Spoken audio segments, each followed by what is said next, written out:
On the 23rd of September 2013 in London, a man named Michael O'Sullivan killed himself.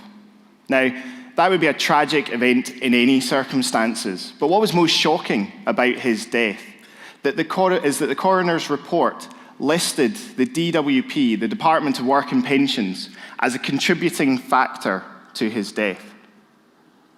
Michael had been summoned in to attend a fitness for work interview, which, despite his many physical and mental problems that he had faced over many years, deemed him fit to return to work, regardless of the impact that it might have on him, and left him in a position where he felt that taking his own life was his only way out. Last year, at a football tournament in England, a group of kids who had reached the semi-final stage had to drop out of the tournament, right at the stage where they had a chance of winning this entire thing. The reason? They couldn't keep playing. They hadn't eaten properly in days. They literally did not have the energy to finish something that was fun and exciting for them. This was despite the fact that for most of them, their parents were working, and actually their parents had been going without food to try and keep them fed. But the lack of access to food during school holidays meant that these children were going hungry in a country like ours, which is one of the biggest economies in the world. Here in Glasgow, just earlier this year, Martin Bloomer was found dead in the centre of Glasgow.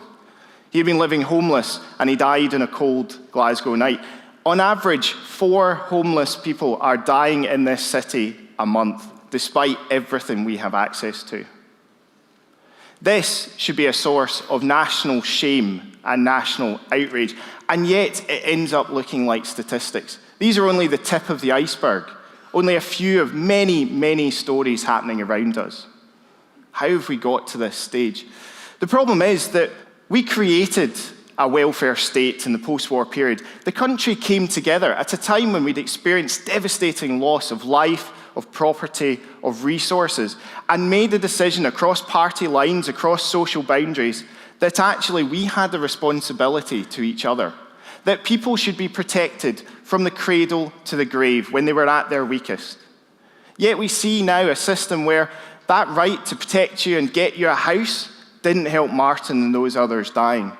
The right that work should count, should matter, should be able to allow you to live, doesn't help those families going without food, despite having jobs. The idea of protecting people from cradle to grave when they're at their weakest didn't support Michael when he needed it most. The welfare state, which is a source of pride and joy for us, was created to try and deal with 5 giants, 5 evils that we felt plagued society. The problem is, those giants still exist, but they've changed, they've evolved, they've adapted and taken on new characteristics and new impacts, but our system hasn't evolved with them. We live in a world that is changing at an exponential pace. Previously, societal change that would have taken decades is now taking years, and as we move into the future, will be taking months.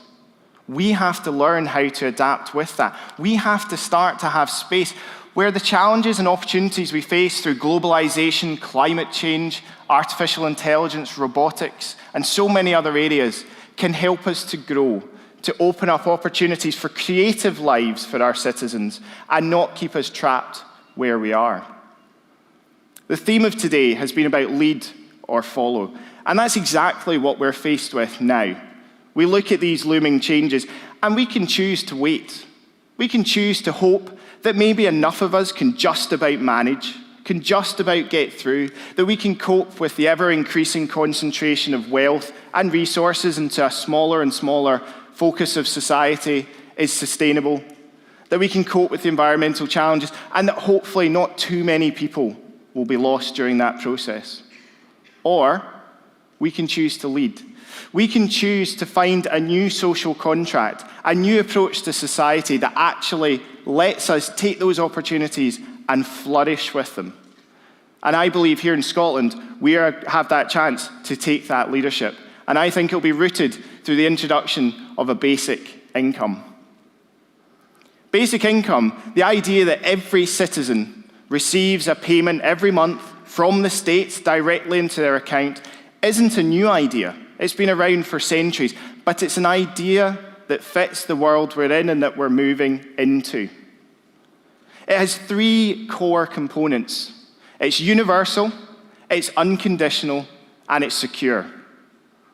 Security means that you know every month that that money will be in your account to cover your basic needs. It allows you to start to plan for the future.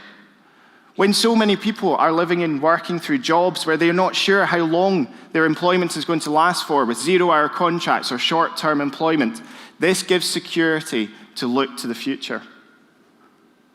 It's universal. This is a right for every citizen, man, woman, and child. This isn't on the basis of whether we feel you have to have it at a certain point, or on the basis of your economic activity or the levels of money you make or the resources you own. This is your right. This reminds us that we have a responsibility to each other and a relationship as a society. And it's unconditional. We've got to a stage where we have a system that is based on conditions, on sanctions, on punishments, on presuming the worst of people. Basic income is the idea that actually we believe in people. We believe that by giving people the access to this money, to this security, they will choose and have the opportunity to live creative, fuller lives. It's a positive affirmation of where we can go. It's not free money. It's not money for nothing. It's not the idea of giving people nothing for it. We all share, or should share, in the benefits of society around us. The cliche is true. No man, woman, or child is an island. All of us rely upon the structures of the state, of international relations, and of what has been done for the generations that have led to where we are today. Just stop for a minute and think about the worst job you've ever had. Most of us probably can think of it pretty quickly. Sadly, some people will still probably be in it. The kind of job that doesn't give you space for growth, that doesn't give you the opportunities to push yourself, to challenge yourself, to go in new directions.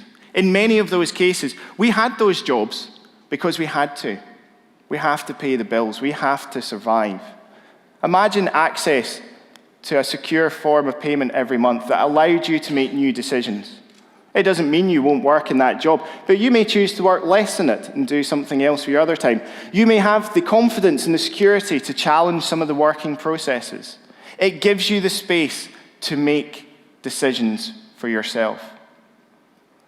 Think about ideas that you might have had, or friends or family might have had, for new businesses, products, charities. How often are these ideas held back because of the risks attached to them? We have responsibilities. We have bills to pay, mortgages and rent to cover, children, loved ones to look after. And these can stop us from having the opportunity to explore, to take a risk. How many world-changing ideas potentially get lost through that, which access to a secure form of payment would allow us to start to consider. Think of how many people have caring responsibilities for loved ones, elderly relatives, children, who contribute to their communities through volunteering, through working in different organizations. We treat that as a luxury or as an expectation, as a freebie that comes to society, despite the fact that caring alone is probably worth about 20% of our GDP. Imagine actually valuing that, giving people a payment that allowed them to choose to have those opportunities in their lives, that could choose to give back to their communities, to care for people that needed it. I don't want to imagine that. Today's about leadership. It's about changing the world. And here we have a chance to do that. Scotland and Glasgow have a history of innovation, of enterprise, of charity, and of caring for society. And this is our time to do that again. In Scotland and here in Glasgow, we're exploring experiments about how we can test this out in practice, how we can start to get the evidence that will show the impact that this can genuinely have for people, that can start to change that relationship, take us away from the sanctions-based system we have now to one that is fit for purpose for the future that we face and the way that we can work within that. We created our welfare state in the ruins and after the horrors of the Second World War. If we could create that new society in that kind of context, we need to ask ourselves, what's stopping us now?